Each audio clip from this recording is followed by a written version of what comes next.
Welcome to the Restaurant Help Podcast, a new resource for strategy and insights from some of the top minds in the restaurant business, all designed to help your business prepare for the future.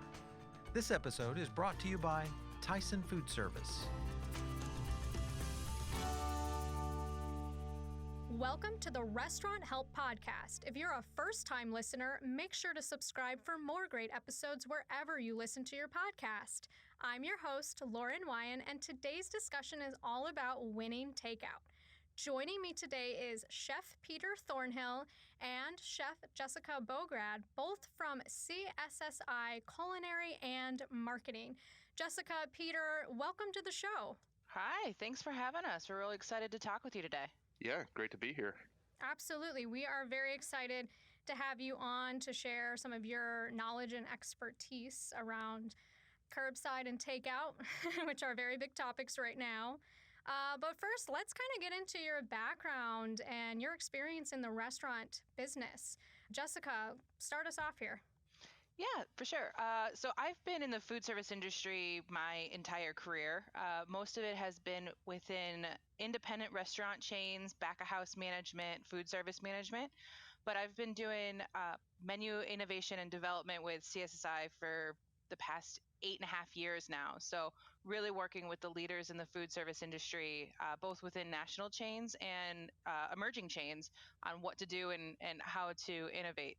Perfect. That's very necessary right now, looking at new ways to kind of create menus and see what offerings will be good for takeout. Peter, give us a little background on your experience in the industry. Sure, happy to. So Peter Thornhill, been in the business basically since I was about 15 years old, bouncing around through all sorts of kitchens, behind the bar, managing things of that nature. But yeah, I've worked for a lot of different independent restaurants, catering companies, used to run off-site catering. And yeah, about 10 years ago, made the switch to this side of the business, working on the corporate side, primarily with different manufacturers in terms of getting them connected with both restaurant chains and independents in kind of a consulting capacity. That's wonderful. And it sounds like it's very tailored around off-premise, which is exactly where we're kind of headed as we deal with the aftermath of this pandemic. So today's episode is all about how operators need to think outside of the box when it comes to takeout and curbside tactics in order to plan for growth in this new era of dining. So let's get right into this today. A lot of operators have shifted to the curbside method, which is not new by any means. This has been around for decades. But what do you think are the most important factors that owner and operators should consider when they're moving into the takeout lane? So I think that one of the most important things to keep in mind is it's still an extension of your business and your brand. So as you go into curbside and takeout, whether it's something that you've been doing for years or you're just switching gears, you still have the opportunity to make that impression on your guests. So staying true to your brand and making sure that your food is still providing some integrity all the way through to the end is super important. Yeah, if there's one thing that I've learned through all this, it's that hospitality needs to extend beyond the dining room. And so with patrons hungry to support their favorite restaurants and dying to get the dishes that they love so much, it really pays to not just run the food outside and drop it off, say thanks, and go in. That can be an extension to create an experience for the customer. And I've seen some pull it off better than others. Right. We have been talking with a lot of operators and, really just getting their take on how to be creative and how to show through during this time. So we've heard a few stories of restaurants getting really creative with even their parking lot space to encourage that frictionless carryout and kind of make a new experience with it. Do either of you have any examples of owners kind of putting this into practice that might inspire others to utilize that parking space creatively? Yeah, so I was working with this small chain, and they were telling me how a couple of their franchisees were leveraging their parking lot to turn it into a drive-in theater. So they had the parking lot adjacent to the building.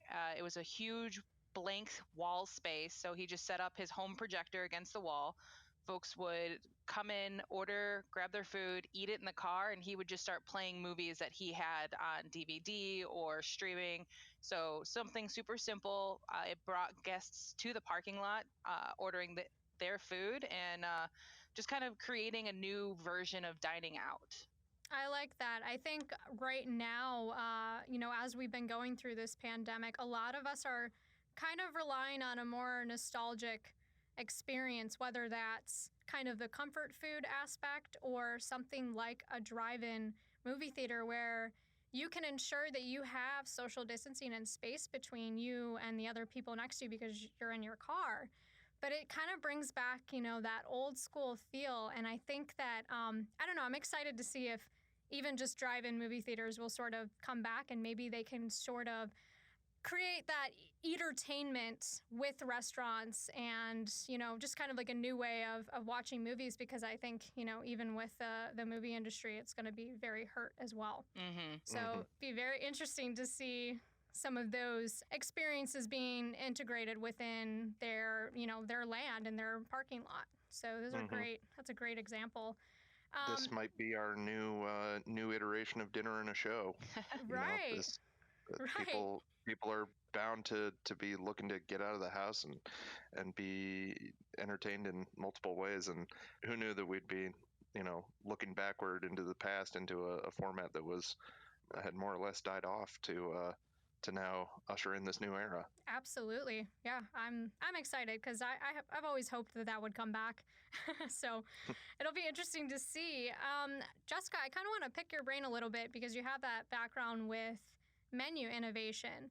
So what are some things that operators should be assessing when it comes to their menus? So maybe tweaking some of their offerings so that they're a little bit more conducive for carryout. They have maybe that higher travel capacity. What are some things that they should really be focusing on when they're assessing their menus? Absolutely.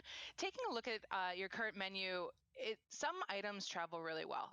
We all know that salads, wraps, sandwiches, even burgers to an extent are really easy vessels for that delivery space and that to-go space. But if your menu leans heavier into that center of the plate entree, I've been seeing a lot of restaurants taking that protein, whether it's a short rib or a brisket or something that's a little bit longer cooked, and turning it into that sandwich. So you don't have to bring in a whole bunch of new ingredients and new menu items or SKUs to create a whole brand new menu. Really taking a look at what ingredients you have in your pantry and adjusting course from there is got to be step number one. We know everybody's going to be taking a look at food costs and watching the bottom line. So repurposing ingredients already in the pantry is definitely going to be step one. Yeah, I agree on that. And kind of going along with that repurposing from a supplier and manufacturer standpoint, how important is it that they offer components of restaurants' menu to have sort of multiple menu application and uses? So, as an example, we spoke with an operator that specializes in cauliflower pizza crust. But that's not the only thing that they're advocating their restaurants to use it as. They can use it as, they can chop it up and use it as a crouton. They can even cut it into smaller pieces and use it as a flatbread for sandwiches.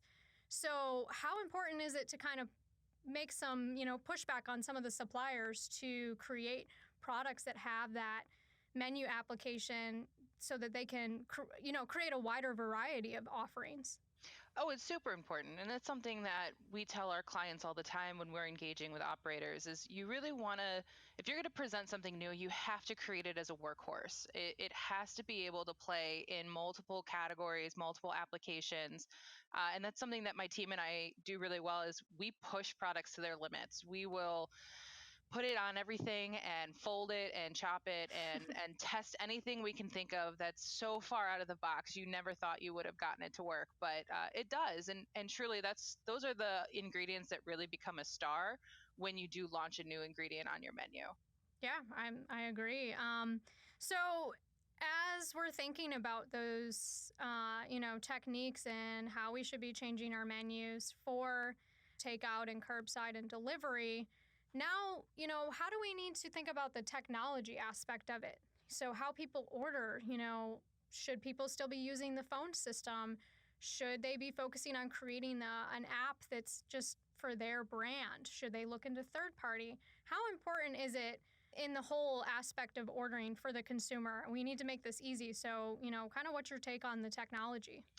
So I'll let Peter share his experience because I thought he had a really great opportunity to dine curbside with a really great restaurant here in Chicago. But from my perspective is as we become more contactless and social distance, the best way to keep communication or keep in contact is that technology and leaning really heavily into those apps that are already out there.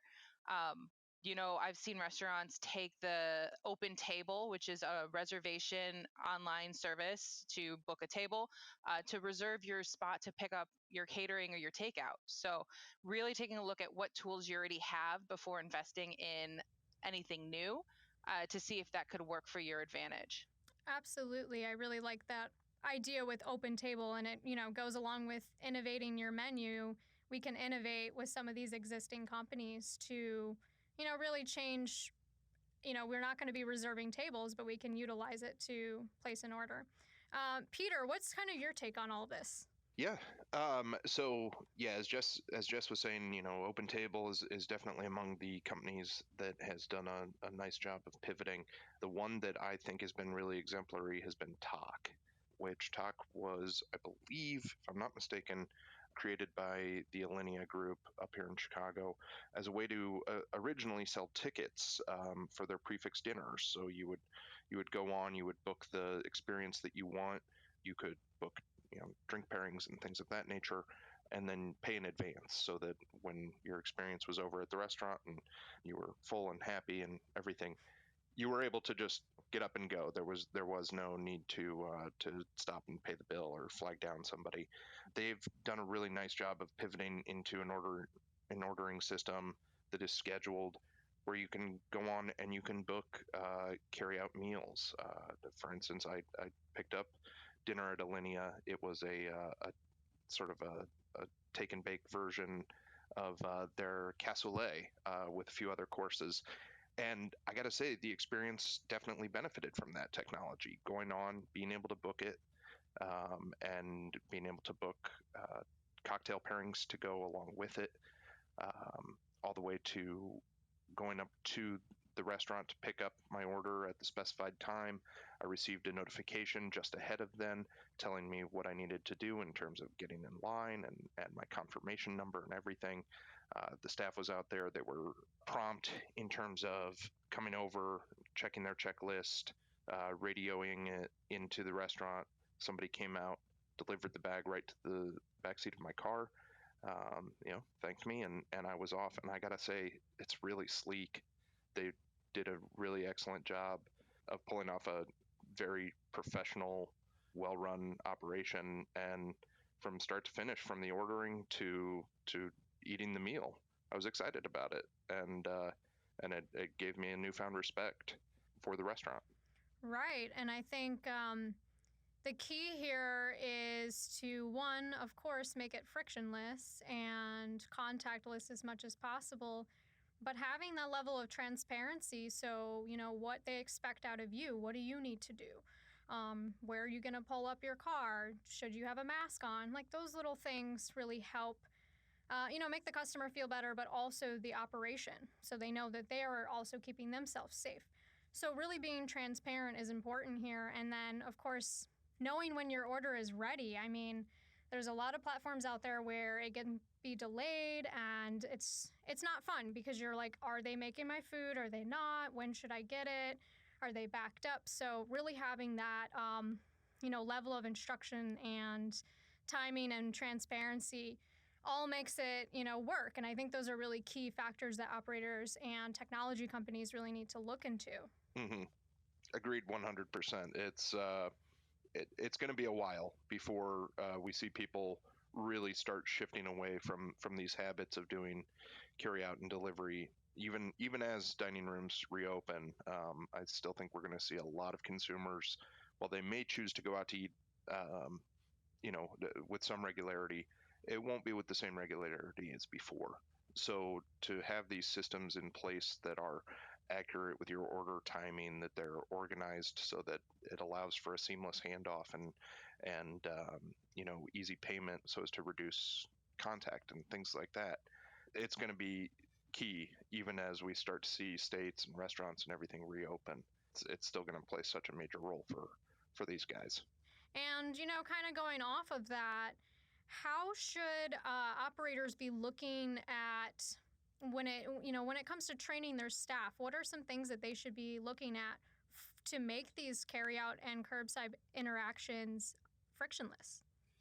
I think the first thing to really pay attention to is that everybody has a role. We understand that in the industry we wear many, many, many different hats. We're oftentimes multitasking, but when you are trying to elevate the curbside pickup, you have to designate roles. So there's the individual who is the one answering the phone, responsible for that communication, taking the order, taking the payment. There's a runner, whether it's the same person taking the order, but they're there to check in with the car, grab the food, bring it back out, and then you have your team back of house that is just kind of pumping away like normal. So, in the experiences that I've had doing the curbside pickup, usually the best service I've seen is when there are key players that they're identified, they know their roles, and they execute them. There's not one person trying to do everything. Right. I think designating an employee to each step so that they can really hone in and own that position Hmm. will just further the experience, make it very efficient. Because Hmm. at the end of the day, everyone wants their food quickly, and the restaurant wants to make the meal quickly and get it out the door. So, really, putting that time into training each employee on a single position and making them an expert at that will really help that entire operation. Yeah. Additionally, I think there's a couple of things that especially for those that are customer facing within these setups, there's a couple of things that are really key. One, like I was saying before, hospitality. You're not able to convey the ambiance of the restaurant or the vibe.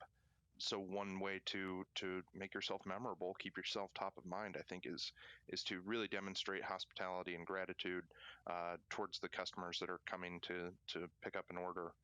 Another thing is this sort of theater of sanitation.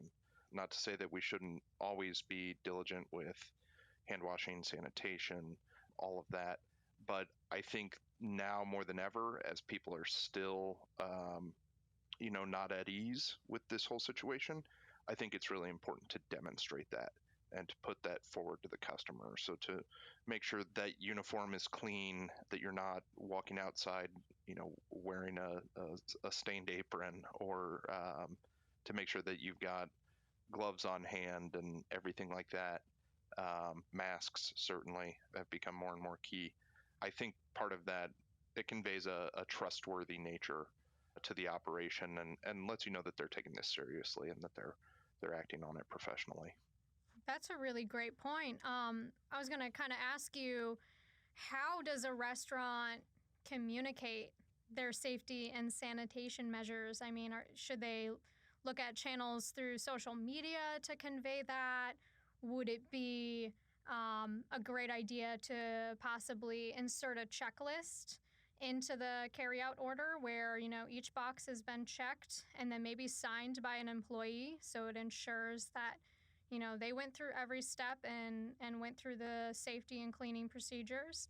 Or maybe an insert into that with kind of what the restaurant is doing to ensure that, or maybe what they've changed, or maybe that they're partnering with a sanitation company. Yeah. What are some kind of tactics or strategies around that? I would say, as I was saying before, first and foremost, I think it's most important to demonstrate it um, in that one bit of personal interaction that you've got with your customer.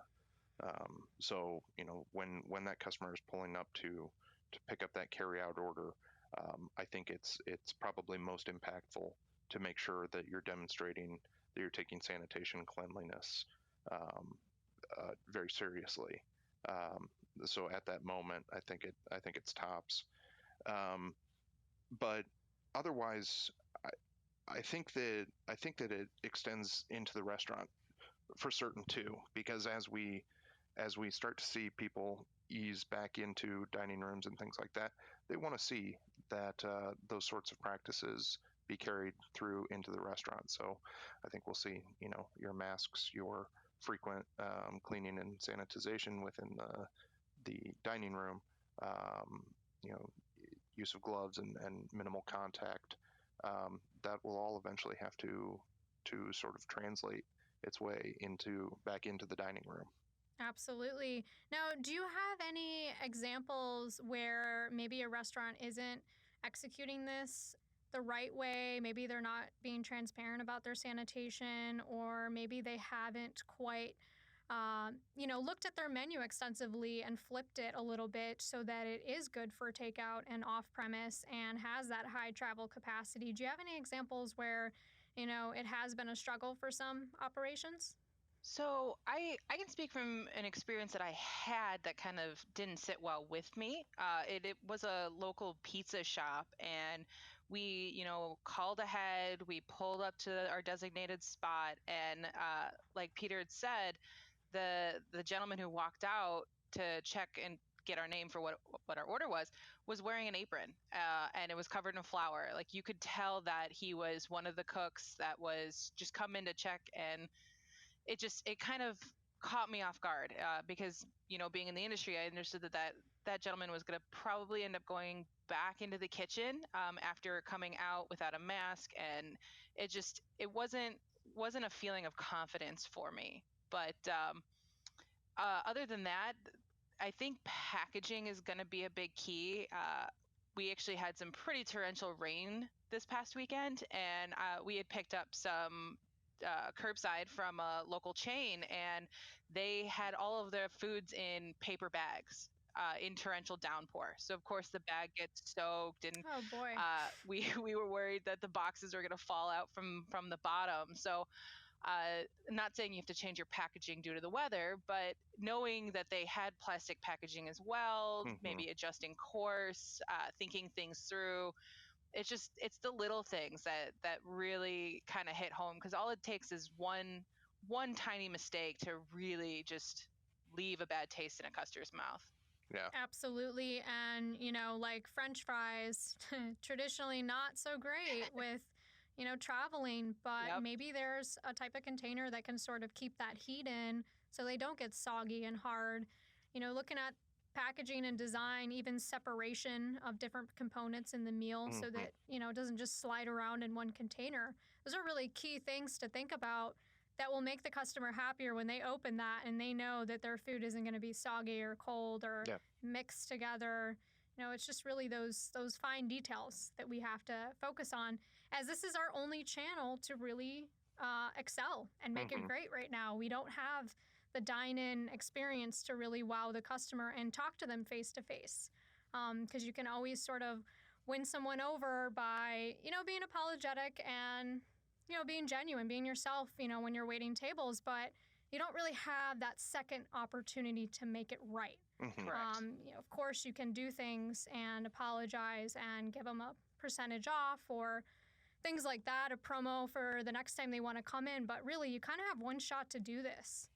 Yeah. So, kind of on the other side of this, and maybe Peter, you can give some examples, but I know you kind of have already, but do you have any sort of examples around packaging that operators have launched and created that are working really well?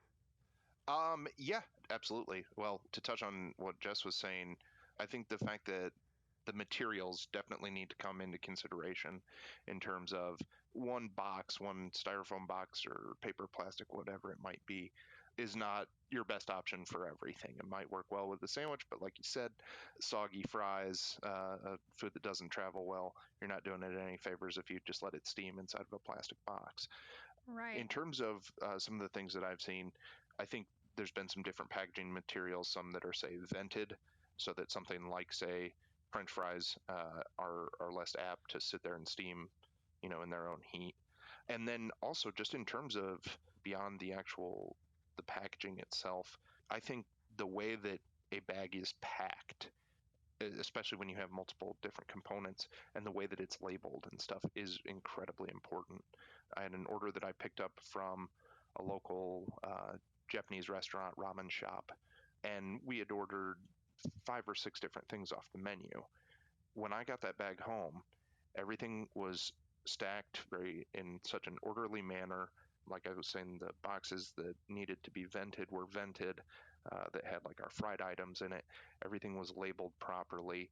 And especially in a case like that, when you open it up to find it just so immaculate, it kind of feels like opening a Christmas present.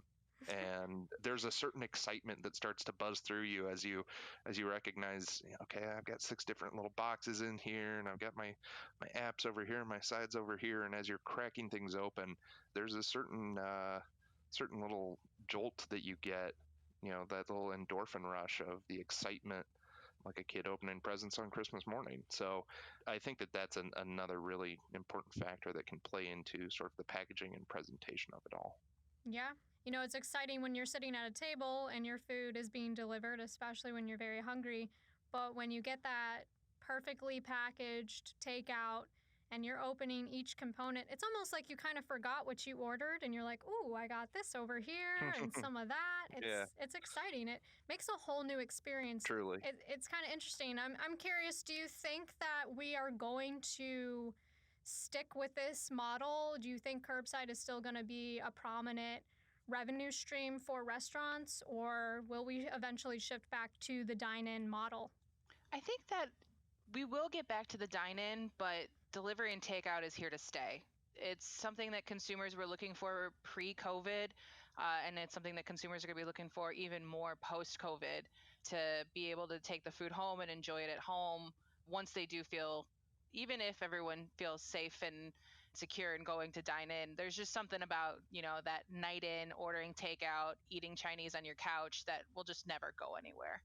But Yeah, now to be able to do that with Alinea style food, oh, that's a whole new game. true. Yeah, when you're, thinking about those real fine dining, high-end restaurants, maybe that was a special occasion once a year, maybe a birthday that you would go and do that, but now they're offering an experience that makes it more affordable for everyone to take part in. And I think that's what's really awesome right now, is kind of just bringing food home and including everyone into the process, so that you're not just limiting your customer base, but you're broadening it Hmm. with this off-premise channel and doing carry out and providing kind of more of an experience. So it's not just that you're getting takeout and eating it, but that there's an actual, restaurant experience at home now. Hmm. So there's a positive in all of this. And I think that's what we have to remember and kind of focus on. Are there any other, small things that have stood out to either of you, kind of maybe beyond food in the takeout sector? I would have to say it's and this is coming from, the independent mom and pop shops that I've frequent, is it means so much to them that we as consumers are still going out, we're still supporting, we're still showing up.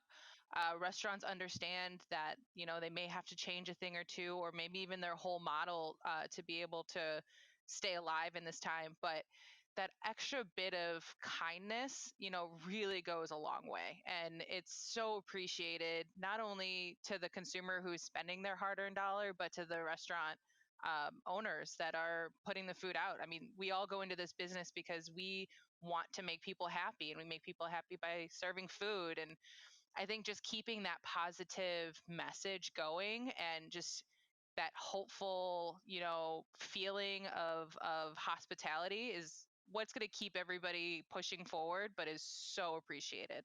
Yeah. Another one that I think is an opportunity for a lot of these places to have fun and drive demand and drive buzz is this feeling of like exclusivity. If you were down in Austin, Texas, and you were willing to wait in line for 2.5 hours in the morning, you could get a chance to try Aaron Franklin's brisket, or you had to push out a month in order to hopefully get a reservation at this place that you've heard phenomenal things about. And that's something that I've seen with, like, say, a local little mercantile and cafe. They did a bagel service on Saturday mornings, and it's been crushing. They sell out every week. you have to log on within about 90 minutes of them releasing the schedule, and they do it through Talk as well, in order to get it. And I think there's something to that. There's something really fun about driving that demand and having that sort of limited item that maybe is only available through delivery or carry out. That it's engaging, it's fun. It keeps customers thinking about you because they're thinking about, all right, I gotta make some time later today to make sure that I get online and book my whatever that experience may be from whatever restaurant. So I think this presents an opportunity for restaurants to kind of look at what are we really good at, or what are they dying to get from us, and how do we kind of make this fun or exclusive? How do we change it up so that this is something really special for them to get in their car and come pick it up from us? Absolutely, it does. It presents a very exclusive experience and something that they're not going to get everywhere. So it's a great time for operators to really hit their drawing board and hone in on what they're good at, but also think about something unique that they can provide to their customers that they normally wouldn't. So it's all about being different, kind of putting yourself out there, but also kind of retaining that sort of essence of who you are. So, a lot of innovation that will come out of this, and it'll be exciting to see on the other side of this. So I want to thank both of you for being on the show today. It's a pleasure hearing all of your expertise around winning Takeout. So I appreciate you jumping in and joining the show today. Yeah, my pleasure. Yeah, thanks for having us. And next, I want to thank each of our listeners. Without you, this podcast would not be possible. So when you're out there in the trenches listening in, make sure you drop us a review or a rating. That's how we get feedback from you. Make sure you subscribe on Apple Podcasts, Spotify, or Google Podcasts, and spread the word. That's it for today. We'll catch you right here next time on the next episode of Restaurant Help Podcast.